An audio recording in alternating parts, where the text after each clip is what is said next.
When it comes to Mortal Kombat talk these days, everybody talks about the characters they miss and who they want back, despite the lack of relevance and true significance to their character. I'm now like 95% sure that the only reason people bring up Fujin and Ashura and how they should come back is just to make a fake flex about the first timeline. I don't understand why people don't talk about the actual good done and what characters do deserve appreciation. Well, I'm gonna bring up a specific character in a specific game that I'll always say was handled really well for what they were, at least at the time. Specifically, how Kitana was handled in Mortal Kombat 9.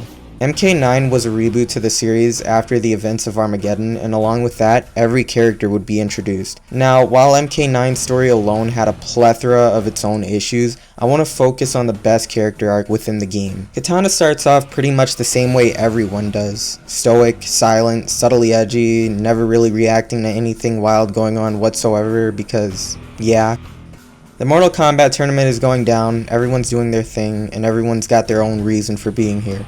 Mostly. Johnny is here and not completely aware of what the hell is actually going on, and once he's informed and becomes aware, he dismisses it, claiming that they should bring in somebody else instead of him. He meets Sonya, who's here for Kano and Jax. Jax is here because kidnappings or whatever. Scorpion is here because Sub-Zero. Sub-Zero is here because reasons dating to another game. A lot of people are here and for a lot of fair, okay, or just non-existent reasons. But hey. The tournament's going on, Sonya finds Jax, and she tries to dip like a chip with him once she's found him. Kitana and Jade intervene and try to stop her, and somehow fail. Okay, somehow two ninja ladies with special abilities of their own who have lived for thousands of years somehow can't jump one normal lady who can fight.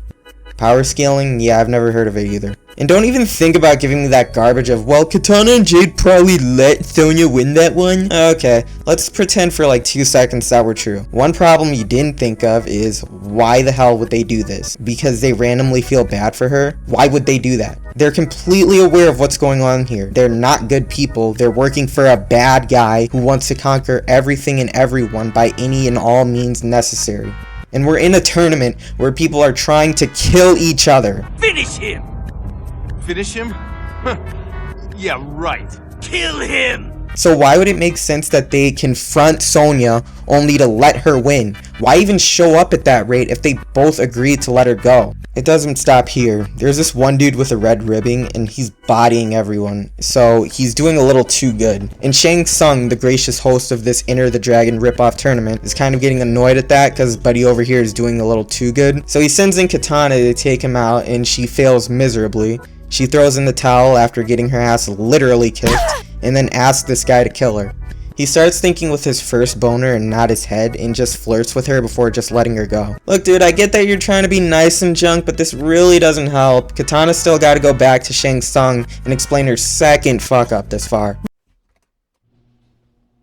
So fast forward and that guy beats everyone up and beats Shang Tsung, and now he's got to explain his big fuck up to head honcho Shao Kahn. See, the tournament makes little real sense as Outworld needs to win 10 tournaments in a row in order to be able to claim Earthrealm, each tournament taking place 50 years after the other. They were at the finish line and last was the 9th tournament, but now we gotta wait 50 more years to start to build a streak again, and then 500 years if you want to actually win the whole thing and claim Earthrealm. Kitana's dad, Shao Kahn, is reasonably pissed off about this, but Shang Tsung offers up a plan to change the rules and let them have another tournament right away after that, and have it take place on their turf of Outworld, and get Earthrealm to agree to this by invading Earthrealm relentlessly. How they're allowed to even do this and blatantly break the rules, since all of this is in place to prevent this from happening, I don't know.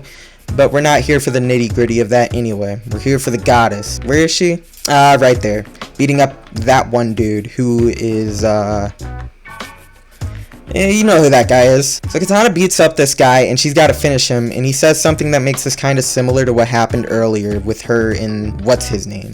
Do it. Do what? Kill me. Why would I do that? I came to kill you. I have failed my father, my emperor. I have disgraced him. You must kill me. I will not. I failed. I deserve death. I have failed my father. You must kill me.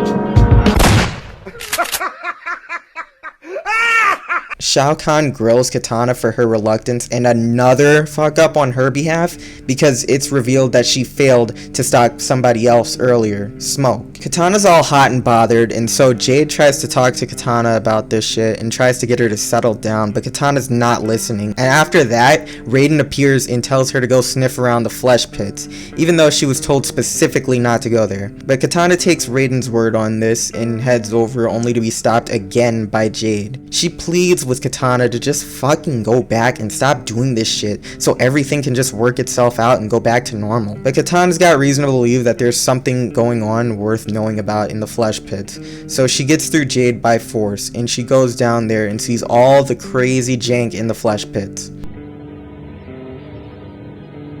She looks like me.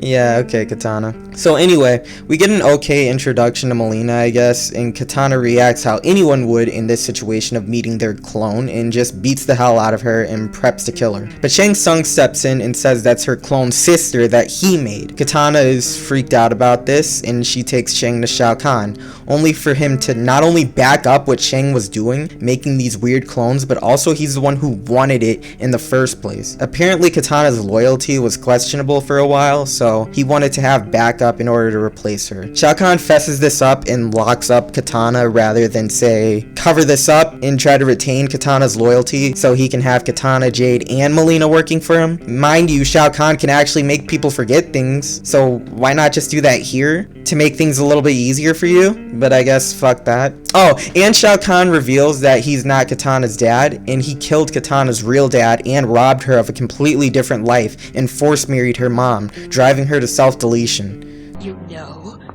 You approve? How could you? My own father. I'm not your dad!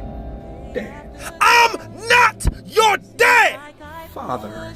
I am not your father! So Kitana's sent off and Jade sees all this, and since Kitana and Jade have been friends for a while, this causes a shift in Jade, and Jade decides to save her friend Kitana. She chooses her friendship with someone she cares for rather than to continue working as a servant. It's no surprise that Kitana and Jade chose to work with the Earthrealm Defenders after this instead of Shao Kahn due to his constant lies and horrible treatment as Kitana's father. This is what good character development is, by the way. This is what makes a character good in the first place. A starting point for a character that said character deviates from in a natural way for better or worse. So long as said deviation is well done and at least makes kinda sense, good job. Kitana was in a state of mind of loyalty to her fake dad, thinking that he genuinely cared for her and that's what mattered above all else despite his evil intentions. A seed of doubt gets planted in Kitana's head, causing her to think about what side she's on, and after the big reveal, Kitana learns her whole life up to this point was just a lie and she could have lived a way different and more peaceful one, and her dad's not even her real dad, and he caused the death of her mom and her real dad? Yeah, no wonder she doesn't rock with you anymore, stupid. You didn't even try to hide it. Now you only have one hot ninja lady serving you when you could have had 3. Dumbass! Jade was Kitana's friend and they had trust with each other for so long and were really close. So it kind of makes sense that Jade would want to switch with her after all the time spent together, as Jade would only grow to want what's truly best for her only friend and would place that over the dude who's been lying the whole time and is revealed to care for his gain and his gain only. When someone asks you what makes a character interesting, it's usually motivation, what they go through, or their personality. Kitana and Jade would start off as boring and silent servants, but after key events that give reason for a new placement in their stories, Kitana and Jade would be highlighted for their wonderfully done character arcs. Really sucks that it was for nothing and they pretty much died with everybody else and were turned to revenants who are just mindless zombie servants. Wow. That's like...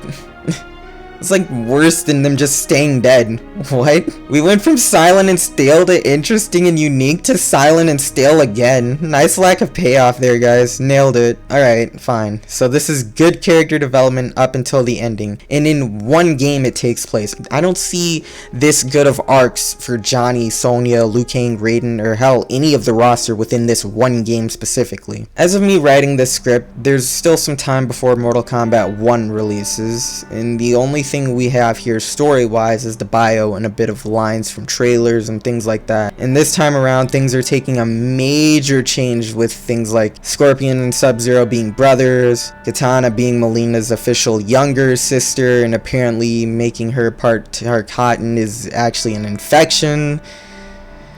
I don't know, man. I feel like I can't have any high hopes for this story whatsoever, but this new timeline only gives me a little room to just say or pretend that this is a hard reboot so they can have more room to do whatever they want and get away with it, unlike MK9, I guess. I don't want to go into this next game being too pessimistic, but I have no reason not to, all things considered, with the last couple of games' failures in story. Hopefully this game comes out and I'm wrong and some characters are done better or brought back and re-established for the better or well explored in a way that they weren't. Maybe a 3D era character can come back and actually be dived into properly. Something for any 3D characters. Maybe the story can have some nice closure and just doesn't have a weird ending that screams, alright, there you go, come back next time.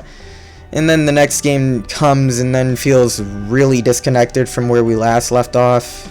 Ugh. If MK1 does come out and the story sucks just as much, if not worse than the previous games, well, hey, at least I'll have this for what it was, at least still.